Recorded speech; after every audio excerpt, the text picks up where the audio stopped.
गेल्या 6 दिवसांमध्ये पुणे शहरात दुसऱ्यांदा बसचा मोठा अपघात घडलाय। सुदैवाने यात जीवितहानी झालेली नाही, मात्र यामुळे फुटपाथवरून चालणाऱ्या लोकांच्या मनामध्ये भीती बसली आहे। पाहूयात। पुण्यातल्या आप्पा बळवंत चौकानंतर आता सिलाई चौकात एक खासगी बस बॅरिकेड तोडून अत्रे सभागृहाच्या कंपाऊंडमध्ये शिरली। या दुर्घटनेत एक महिला गंभीर जखमी झाली आहे।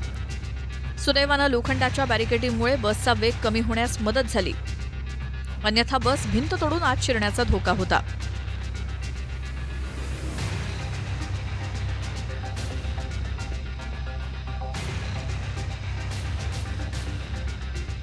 सहा दिवसांपूर्वी पुण्यातल्या आप्पा बळवंत चौकात चालकाचं नियंत्रण सुटून पीएमटी बस दुकानांमध्ये शिरली होती। त्यानंतर हा दुसरा अपघात घडलाय। अपघातात बस सोबतच एका रिक्षाचं मोठं नुकसान झालंय। अपघात नेमका कशामुळे घडला हे अद्याप कळलेलं नाही।